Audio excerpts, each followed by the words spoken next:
दोस्तों बहुत सारे सवाल डायबिटीज के ताल्लुक से आपके जहनों में भी आ रहे होंगे, आप पूछना भी चाह रहे होंगे। यानी कि जिस तरह से मैं कहूँ कि अगर एक बार डायबिटीज या शुगर हो जाए तो क्या ये अच्छी हो सकती है, या फिर टाइप 1 डायबिटीज अच्छी हो सकती है, या फिर इस तरह के और बहुत सारे सवाल है जिनका जवाब मैं आपको इस क्लिप में जरूर दूंगा। अगर इसके अलावा कोई कंफ्यूजन है, क्वेश्चन है, तो आप बिल्कुल कमेंट कर सकते हो, उसका जवाब आपको मिलेगा। और दोस्तों प्लीज मैं आपसे एक रिक्वेस्ट कर रहा हूँ इस बीच में कि आप इस चैनल को जरूर सब्सक्राइब कर दें और इस क्लिप को ज्यादा से ज्यादा लोगों को शेयर करें, क्योंकि बहुत सारे लोगों को फायदा हो सकता है। तो दोस्तों मैं सर डॉक्टर सलमान नसीर और हम लोग डायबिटीज के बारे में अहम जो है तो एक सीरीज चला रहे हैं, जिसके जरिए हम लोग को अवेयरनेस का या अवेयर करने की कोशिश कर रहे हैं कि लोगों को में जागरूकता आए डायबिटीज के ताल्लुक से। दोस्तों टाइप 1 डायबिटीज यानी कि पैंक्रियास से जो हार्मोन सिक्रेशन होता है इंसुलिन, वो प्रॉपर सिक्रेशन नहीं हो पाता, इसीलिए हम लोग को बाहर से इंसुलिन देना पड़ता है। तो इसी तरह से दोस्तों टाइप 2 डायबिटीज है जो कि ज्यादातर हमारी गलतियों के बाइस यानी कि गलत खान पान है, उसके अलावा क्योंकि 90% से ज्यादातर लोगों को टाइप 2 डायबिटीज ही होता है, जो कि ओबेसिटी वगैरह से, गलत खान पान की वजह से, या फिर जेनेटिक्स, या फिर जो है तो कुछ स्मोकिंग वगैरह करते हैं, अल्कोहलिक जो अल्कोहलिक होते हैं ऐसे लोगों को, तो ये गलत खान पान वगैरह की वजह से होने वाला टाइप 2 डायबिटीज होता है। तो दोस्तों अब मैं बात करने जा रहा हूं कि ये जो डायबिटीज अगर हो जाता है तो टाइप 2 डायबिटीज जो होता है सर दोस्तों, तो ये बिल्कुल कवर हो सकता है, नॉर्मल पर आ सकता है, इससे डरने घबराने की कोई जरूरत नहीं है।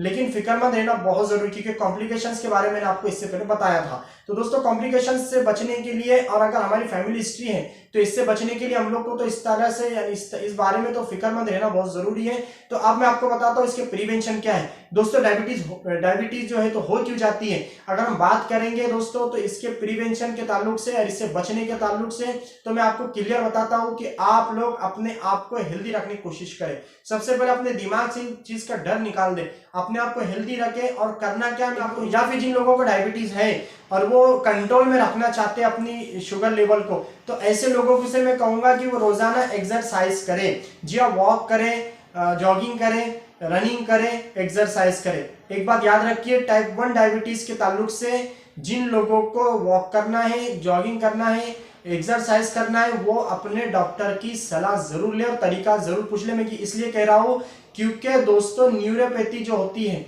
पेरिफेरल न्यूरोपैथी यानी जख्म बनने का जो डर होता है, या फिर समटाइम्स ऐसा होता है कि वॉक करने की वजह से, रनिंग करने की वजह से डायबिटीज जो टाइप 1 पेशेंट होते हैं और टाइप 2 के ऐसे पेशेंट जिनका अनकंट्रोल जो है तो डायबिटीज होती है, तो ऐसे पेशेंट का रनिंग करने की वजह से ब्लड ग्लूकोज लेवल कम हो जाने का यानी शुगर कम हो जाने का डर होता है। इसीलिए वो लोग अपने डॉक्टर की सलाह लिए बगैर बिल्कुल एक्सरसाइज न करें। आम लोग जिनका डायबिटीज जो है तो कंट्रोल में रहता है, ब्लड शुगर लेवल कंट्रोल में रहता है, और जो लोग डायबिटीज से बचना चाहते हैं उनके लिए कह रहा हूं कि वो एक्सरसाइज करें एटलीस्ट। और दूसरी चीज दोस्तों, खान पान के अंदर वो हाई फाइबर डाइट का हम ज्यादा से ज्यादा इस्तेमाल करें, यानी जिन चीजों के अंदर फाइबर्स है। देखो दोस्तों यूनानी कॉन्सेप्ट से अगर मैं बात करूंगा तो कब्ज या कॉन्स्टिपेशन इंसान के लिए बहुत ही हानिकारक चीज होती है, इसीलिए उससे बचने के लिए फाइबर्स डाइट का, हाई फाइबर्स डाइट का जो तुम यूज करें, इस्तेमाल करें अपने खान पान के अंदर। इसी तरह से दोस्तों जूस का बिल्कुल इस्तेमाल नहीं करना है, फलों का इस्तेमाल हम कर सकते हैं। कौन से फल खा सकते हैं, कौन से फल नहीं खा सकते, उसके ऊपर हम क्लिप बनाएंगे। लेकिन इन शॉर्ट आप याद रखिए कि आपको जूस का इस्तेमाल नहीं करना है, फलों का इस्तेमाल करना है डायबिटीज पेशेंट। दोस्तों आप लोगों को हरी सब्जियों का इस्तेमाल बहुत कसरत से करना चाहिए। डायबिटिक पेशेंट को हरी सब्जियां बहुत ही यानी उनके लिए फायदेमंद होती है। मैं आपको बता दूं दोस्तों, आयुर्वेद और यूनानी कहता है कि जो कड़वी चीजें होती हैं वो डायबिटिक को कंट्रोल करने में बहुत हेल्प करती है। एलोपैथी इस ताल्लुक से बिल्कुल साइलेंट है, उस ताल्लुक से कुछ उसका जो है तो कॉन्सेप्ट नहीं है। बट आयुर्वेदा यूनानी, चूंकि यूनानी आयुर्वेदा के अंदर डायबिटीज के बारे में बहुत ही पुराने कॉन्सेप्ट है, जिसको मधुमेह के नाम से जाना जाता है आयुर्वेद में। यूनानी के अंदर भी इस तरह से जो है तो दोस्तों बहुत सारी चीजें मिलती है, जिसमें बताया जाता है कि जो कड़वी चीजें होती है और जो खट्टी चीजें, खासकर कड़वी चीजें जो होती हैं, वो चीजें डायबिटीज को जो है तो कंट्रोल करती है। यहाँ तक कि कुछ किताबों में यूनानी के ऐसे बताया गया है कि तेज चीजों के इस्तेमाल से भी डायबिटीज को जो है तो कंट्रोल किया जा सकता है। इसीलिए तो करेला या फिर जो है तो गुलमार की जो बूटी होती है, इसके अलावा जामुन के बीज जो होते हैं, इस तरह के जो है तो चीजों को बहुत ज्यादा फरोग दिया जाता है, क्या कि ये ब्लड शुगर लेवल कंट्रोल है। तो प्रिवेंशन के अंदर दोस्तों ये सब चीजें थी। प्रिवेंशन में वो सब तमाम चीजें भी आएंगी जो मैंने आपको इससे पहले क्लिप में बताया था इन्वेस्टिगेशन की, कि हम लोग को साल में एक मर्तबा अपने लिपिड प्रोफाइल को, अपने जो है तो इस कार्डियोवास्कुलर सिस्टम के जो है तो फंक्शन को, इसके अलावा हमारे जो है तो किडनी फंक्शन को, इसके अलावा हमको जो है तो यूरिन को, ये सब चीजों को चेक करते रहना बहुत जरूरी है। अपने आप पर जो है तो ध्यान रखना बहुत जरूरी है। इसी तरह से दोस्तों चेकअप करवाना बहुत जरूरी है। जो डायबिटिक पेशेंट होते हैं हर 2 महीने के बाद जो है तो दोस्तों ने लिपिड उन्होंने जो है तो फास्टिंग और पोस्टिंग के जो है तो करना ही चाहिए। तो दोस्तों ये थे प्रिवेंशन। अब हम लोग बात कर रहे हैं इसके इलाज के बारे में। तो दोस्तों इलाज के बारे में एक बात याद रखिए कि डायबिटिक का इलाज सिर्फ इंसुलिन ले लेना या फिर गोलियां खा लेना नहीं है। डायबिटिक का इलाज को अगर मैं बांटने की कोशिश करूंगा तो 3 चीजों में बांट सकते हैं हम। सबसे जैसे कि इन शॉर्ट आप याद रखिए आसानी से ABC। जी हाँ दोस्तों, ए से है A1C टेस्ट, यानी कि हम लोग को हर 3 महीने या यूं समझ लिए साल में 3 बार कम से कम या 4 महीने में एक मर्तबा A1C टेस्ट कर लेना चाहिए। बहुत अच्छी चीज है, इससे हमको पता चलता है अगर हमारा 6.5 के लगभग अगर है तो हम यानी जो डायबिटिक पेशेंट उनके लिए सही है। अगर ये जैसे कि मैं आपको बता दूं इन्वेस्टिगेशन के अंदर जैसे मैंने बताया था कि जो फास्टिंग लेवल है वो हमारा 110 के अंदर रहना चाहिए, लेकिन जो ऑलरेडी जिनको शुगर है ऐसे पेशेंट का 140 150 तक भी आया तो उनके लिए वो एबनॉर्मली नहीं माना जाता, क्योंकि उनको ऑलरेडी शुगर है। और जो पोस्ट ब्रांडल यानी खाने के बाद की होती है या फिर रैंडम होती है डायबिटिक पेशेंट के लिए 200 तक भी एक्सेप्ट होती है, क्योंकि ऑलरेडी वो डायबिटिक पेशेंट है। लेकिन दोस्तों आम लोगों के लिए ये सब रेंज बहुत ही इंपॉर्टेंट होती है, और अगर ये लगभग इस तरह से कोई रेंज अगर उनकी आती है तो वो सस्पेक्ट किया जाता है, यानी कि वो प्री डायबिटिक जो है तो सस्पेक्ट किया जाता है, यानी हो सकता है उनको फ्यूचर में इस तरह की प्रॉब्लम हो जाए यानी डायबिटीज हो जाए। तो इसीलिए दोस्तों इसका ABC जो ट्रीटमेंट मैं आपको बता रहा था, ए से जो है तो हम यूं समझे कि जो A1C टेस्ट जो होता है वो करना है, वो बहुत ही इंपॉर्टेंट होता है। उसी तरह से B से हम ब्लड सर्कुलेशन की कोशिश जो है तो समझ यानी ब्लड प्रेशर जो होता है वो ब्लड प्रेशर को कंट्रोल करना बहुत जरूरी होता है। जी हाँ दोस्तों, डायबिटिक पेशेंट है उसका शुगर लेवल अगर नॉर्मल में है या कंट्रोल में भी है, लेकिन अगर उसका ब्लड प्रेशर अगर कंट्रोल नहीं है तो वो प्रॉब्लम क्रिएट कर सकता है और कॉम्प्लिकेशंस क्रिएट हो सकते हैं। इसी तरह से दोस्तों इसी तरह से C से आता है लिपिड प्रोफाइल, या फिर अपन जिसको कह सकते हैं कि जो कोलेस्ट्रॉल लेवल होता है उसको मेंटेन करना, उसको रेगुलर रखना। जो ट्राइग्लिसराइड्स रहते हैं जिसके बारे में हम लोग जानते हैं, या बैड कोलेस्ट्रॉल के बारे में हम लोग जानते हैं, जो कि हमारे हार्ट को बिल्कुल तबाह कर देता है, हमें जो है तो कार्डियोवास्कुलर सिस्टम के अंदर मुब्तला कर देता है। इसी तरह से दोस्तों ABC ये तीनों का ट्रीटमेंट जो है तो किया जाता है, ये तीनों के ऊपर जो है तो मेहनत की जाती है। फिर इसमें जो एलोपैथी वाले दोस्तों वो दुबला पतला इंसान है या फिर ओबेस है, उसके मुताबिक जो है तो मेडिकेशन जो है तो इस्तेमाल करवाते हैं या फिर वैसे दवाइयाँ दी जाती हैं। इसके अलावा दोस्तों एलोपैथी की अगर मैं बात करूंगा तो उसमें जो रिसेप्टर है यानी हार्मोन्स जहां से सिक्रेशन होते हैं, तो हार्मोन सिक्रेशन को स्टिमुलेट करना, यानी इंसुलिन निकलना चाहिए, इंसुलिन बनना चाहिए, सिक्रेशन होना चाहिए, इसके लिए स्टिमुलेट करने वाली मेडिकेशंस भी दी जाती हैं।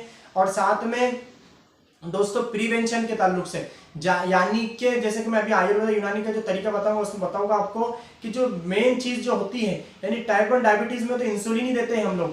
टाइप 2 के अंदर ज्यादातर कोशिश करते हैं इंसुलिन, टाइप 2 के अंदर मोस्टली रेजिस्टेंट को ट्रीट किया जाता है, इंसुलिन का जो रेजिस्टेंट हो जाता है। तो इसी में दोस्तों एलोपैथी मेडिकेशंस के अंदर मोस्टली एलोपैथी के अंदर बहुत सारी दवाइयां अभी रोजमर्रा भी तो लॉन्च होती है और आ रही है, और नए नए रिसर्च होते हैं वो मुताबिक उसके मुताबिक जो तो ट्रीटमेंट दिया जाता है। और जब पेशेंट अपनी बॉडी उसकी रिस्पॉन्स करती है, पेशेंट की तबीयत सही होती है, उसकी रेंज अच्छी आती है, तो डॉक्टर डोज को कम करना शुरू कर देते। तो ये आपका जवाब हुआ दोस्तों कि बहुत सारे लोग पूछते हैं कि डायबिटीज की गोलियां जिंदगी भर खाना है। ऐसा नहीं है, आपकी बॉडी अगर अच्छा रिस्पॉन्स कर रही है, आप लोग खुद से अगर अच्छा सपोर्ट कर रहे हैं, आप अपने डाइट को फॉलो कर रहे हैं, परहेज अच्छे से कर रहे हैं, तो आपका खुराक डॉक्टर कम कर सकता है। लेकिन दोस्तों आपको इस तरह से अपने हमेशा कंसल्टेंट से बने रहना चाहिए, यानी डॉक्टर से राब्ते में रहना चाहिए। अब दोस्तों मैं एक खास बात की तरफ आ रहा हूं, वो है दोस्तों यूनानी ट्रीटमेंट के ताल्लुक से। देखिए दोस्तों यूनानी का जो ट्रीटमेंट है, जैसे मैंने आपको शुरुआत से बताया, आयुर्वेद यूनानी का कॉन्सेप्ट जो कड़वी चीजें होती हैं तो वो मधुमेह के अंदर या शुगर के अंदर बहुत इंपॉर्टेंट होती है। जैसे कि करेला हो गया या फिर गुलमार बूटी हो गई या फिर जो है तो जामुन के बीज हो गए, तो उसका जो पाउडर है, ये सब चीजें मैं इतना बड़ा दावा तो नहीं करता कि ये डायबिटीज को कंट्रोल कर देंगी, लेकिन दोस्तों इंसुलिन जो रेजिस्टेंट हो गया है उसको कम करने में, साथ ही जो कॉम्प्लिकेशंस हो गए हैं। जी हाँ दोस्तों, यूनानी की मेडिसिन डायबिटिक पेशेंट के लिए कैसा काम करेगी, दोस्तों पहली बात तो मैं आपको क्लियर कर दूं कि टाइप 1 डायबिटीज के लिए यूनानी के अंदर कोई ट्रीटमेंट इतना फास्ट नहीं है, और ना ही किसी को इस भरोसे में रहना चाहिए कि सिर्फ मैं यूनानी ही लूंगा, इंसुलिन नहीं लूंगा। ये बहुत बड़ी गलती है। ऐसा कोई भी एक्सपर्ट हकीम कभी नहीं कहेगा आपसे कि आप जो है तो इंसुलिन बंद कर दे, सिर्फ यूनानी पर है। ये बहुत बड़ी गलती है, आप इस बात को अपने दिमाग में बिठा लें। टाइप 2 डायबिटीज है तो आप अपनी ओरल मेडिकेशन जो भी आपका चालू है उसके साथ में आपको ये यूनानीपैथी की जो मेडिसिन मैं आपको बोल रहा हूं या घरगुती जो तरीके बता रहा हूं, वो सिर्फ हमारा मकसद ये है कि वो सपोर्टिव मेडिसिन है। इससे पहले वाली कई क्लिप में मैं आपको बता चुका हूं कि हम लोग कभी भी दावा नहीं करते कि आप एलोपैथी छोड़ दीजिए और सिर्फ यूनानी पे भरोसे में बैठ जाइए, लेकिन हम लोग ये बात जरूर करते हैं कि अगर आप यूनानी यूज करोगे तो जो कॉजेटिव ऑर्गेनिज्म है, जो बीमारी की वजह बन रहा है, उसको ट्रीट करने में, उसका इलाज करने में यूनानी आपकी बहुत अच्छे से हेल्प करेगा। कॉमन चीज है, अगर कोलेस्ट्रॉल बढ़े हुआ है तो कोलेस्ट्रॉल कम करने के लिए, जैसे कि मैं आपको बता सकता हूं, इससे पहले भी मैंने एक क्लिप में रिव्यू दे चुका हूं, लिपोटैब हमदर्द की। लिपोटैब इतना जबरदस्त रिजल्ट है, एक ही महीने के अंदर आप रिपोर्ट देखकर चेक कर लीजिए, यानी बिफोर आफ्टर चेक कर लीजिए कि लिपोटैब का रिजल्ट कितना है। तो लिपिड प्रोफाइल हो, लिपिड का प्रॉब्लम हो, यानी कोलेस्ट्रॉल का प्रॉब्लम हो, या फिर कार्डियोवास्कुलर सिस्टम से रिलेटेड कुछ प्रॉब्लम हो, तो ऐसे में जैसे कि मोटापा है, ओबेसिटी है, या फिर नर्व्स का जो तो आसाबी प्रॉब्लम है, कमजोरी है, ऐसे में यूनानी आपको बहुत हेल्प करता है। यूनानी की ऐसी ऐसी दवाइयां हैं जो कि सेकेंडरी इन्फेक्शन या फिर कॉम्प्लिकेशन से बचाने में, जिसकी वजह से अच्छे अच्छे लोग कम एज के अंदर ही जो तो दुनिया से चले जाते हैं, यानी कि जिनकी डेथ हो जाती है। तो वही सेकेंडरी इन्फेक्शन से बचाने के लिए आप हमेशा यूनानी को जो है तो चॉइस कर सकते हैं। हमदर्द के अपने बने प्रोडक्ट है, जिसके बारे में मैंने कुछ ज़ियाबतीस के बारे में आपको बताया था। न्यू शर्मा के अपने प्रोडक्ट है दोस्तों।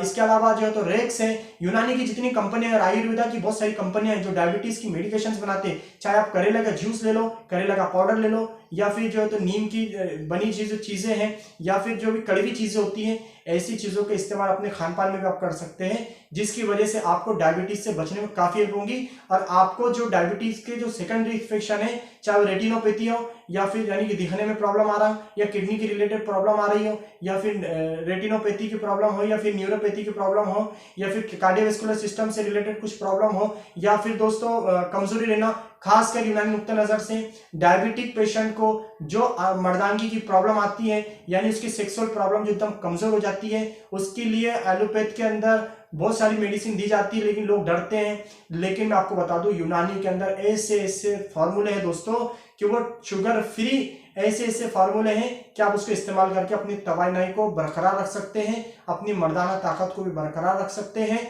और अपने आप को सेहतमंद रख सकते हैं। इस तरह यूनानीपैथी आपको बहुत हेल्प करती है, डायबिटिक पेशेंट को बहुत हेल्प करती है यूनानीपैथी। इसलिए दोस्तों आप यूनानीपैथी को बिल्कुल डायबिटिक पेशेंट जो तो इस्तेमाल कर सकते हैं, यूज कर सकते हैं। इसके लिए मैं आपको कुछ फार्मूले नुस्खे बताऊंगा, जिसको आप अपने घर में भी बना सकते हैं। बहुत आसान है, वो जड़ी बूटी आपको आसानी से मिल जाएंगी। नहीं तो इसके लिए मैं रेडीमेड जो है तो दवाइयां बनाए आपको बताया हूं, या फिर जो है मार्केट में आप खरीद सकते हैं, या फिर मैंने इससे पहले जो रिव्यू दे चुका हूं आप उसको भी इस्तेमाल कर सकते हैं। तो कुल मिलाकर मैं आपको ये कहूंगा दोस्तों कि डायबिटीज के अंदर आप यूनानी को जरूर इस्तेमाल करें, क्योंकि इससे आप बहुत सारी प्रॉब्लम से बच सकते हैं। लेकिन मैंने इसके लिए आपको पूरा काउंसलिंग बता कर दिया कि आपको क्या।